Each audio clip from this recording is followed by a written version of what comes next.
Namaskar. Sir, we have achieved soft landing on the moon. India is on the moon. Sir, I request our Honorable Prime Minister to address us and bless us. Thank you, sir.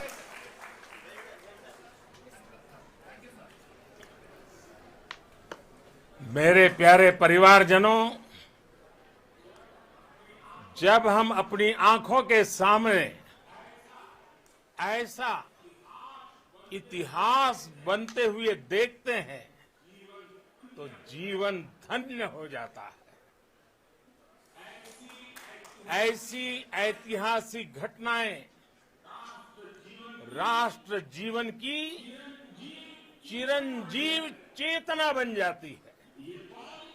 ये पल अविस्मरणीय है। ये क्षण अभूतपूर्व है। ये क्षण विकसित भारत के शंखनाद का है। ये क्षण नए भारत के जयघोष का है। ये क्षण मुश्किलों के महासागर को पार करने का है। ये क्षण जीत के चंद्र पथ पर चलने का है। ये क्षण 140 करोड़ धड़कनों के सामर्थ्य का है। ये क्षण भारत में नई ऊर्जा, नया विश्वास, नई चेतना का है।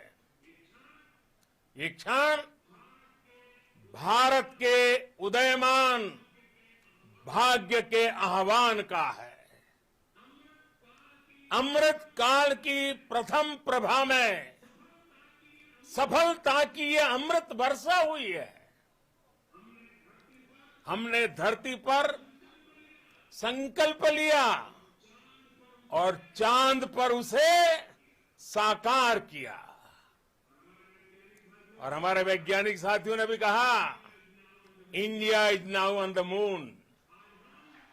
आज हम अंतरिक्ष में नए भारत की नई उड़ान के साक्षी बने हैं। साथियों, मैं इस समय ब्रिक्स समिट में हिस्सा लेने के लिए दक्षिण अफ्रीका में हूं, लेकिन हर देशवासी की तरह मेरा मन चंद्रयान महाअभियान पर भी लगा हुआ था। नया इतिहास बनते ही हर भारतीय जश्न में डूब गया है। हर घर में उत्सव शुरू हो गया है। हृदय से मैं भी अपने देशवासियों के साथ, अपने परिवारजनों के साथ इस उमंग और उल्लास से जुड़ा हुआ हूं। मैं टीम चंद्रयान को, इसरो को और देश के सभी वैज्ञानिकों को जी जान से बहुत बहुत बधाई देता हूं, जिन्होंने इस पल के लिए वर्षों तक इतना परिश्रम किया है।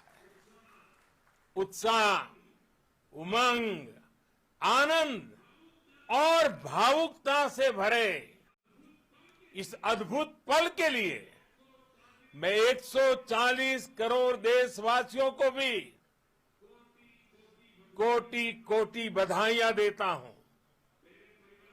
मेरे परिवारजनों, हमारे वैज्ञानिकों के परिश्रम और प्रतिभा से भारत चंद्रमा के उस दक्षिणी ध्रुव पर पहुंचा है, जहां आज तक दुनिया का कोई भी देश नहीं पहुंच सका। अब आज के बाद से चांद से जुड़े मिथक बदल जाएंगे, कथानक भी बदल जाएंगे और नई पीढ़ी के लिए कहावतें भी बदल जाएगी। भारत में तो हम सभी लोग धरती को मां कहते हैं और चांद को मामा बुलाते हैं। कभी कहा जाता था चंदा मामा बहुत दूर के हैं, चंदा मामा बहुत दूर के हैं। अब एक दिन वो भी आएगा जब बच्चे कहा करेंगे चंदा मामा बस एक टूर के हैं। Friends, on this joyous occasion, I would like to address all the people of the world, the people of every country and region.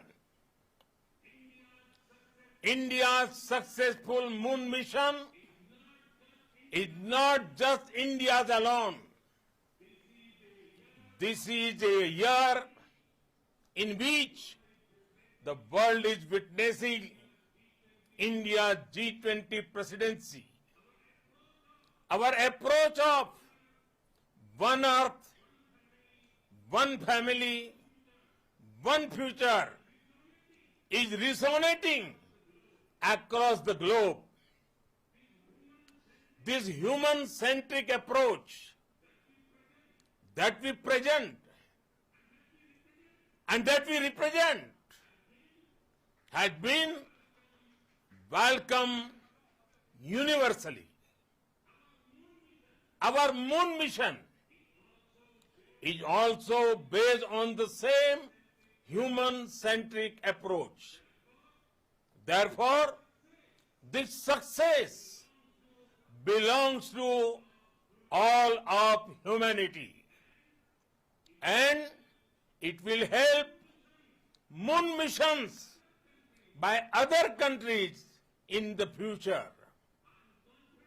I am confident that all countries in the world, including those from the global south, are capable of achieving such feats. We can all aspire for the moon and beyond. मेरे परिवारजनों, चंद्रयान महाअभियान के ये उपलब्धि भारत की उड़ान को चंद्रमा की कक्षाओं से आगे जाएगी। हम हमारे सौर मंडल की सीमाओं का सामर्थ्य परखेंगे और मानव के लिए ब्रह्मांड की अनेक संभावनाओं को साकार करने के लिए भी जरूर काम करेंगे। हमने भविष्य के लिए कई बड़े और महत्वाकांक्षी लक्ष्य तय किए हैं। जल्द ही सूर्य के विस्तृत अध्ययन के लिए ISRO Aditya L1 mission launch करने जा रहा है। इसके बाद शुक्र भी इसरो के लक्ष्यों में से एक है। गगनयान के जरिए देश अपने पहले ह्यूमन स्पेस फ्लाइट मिशन के लिए भी पूरी तैयारी के साथ जुटा है। भारत बार बार ये साबित कर रहा है कि sky is not the limit. साथियों, साइंस और टेक्नोलॉजी देश के उज्जवल भविष्य का आधार है। इसलिए आज के इस दिन को देश हमेशा हमेशा के लिए याद रखेगा। यह दिन हम सभी को एक उज्जवल भविष्य की ओर बढ़ने के लिए प्रेरित करेगा। ये दिन हमें अपने संकल्पों की सिद्धि का रास्ता दिखाएगा। ये दिन इस बात का प्रतीक है कि हार से सबक लेकर जीत कैसे हासिल की जाती है। एक बार फिर देश के सभी वैज्ञानिकों को बहुत बहुत बधाई और भविष्य के मिशन के लिए ढेरों शुभकामनाएं। बहुत बहुत धन्यवाद।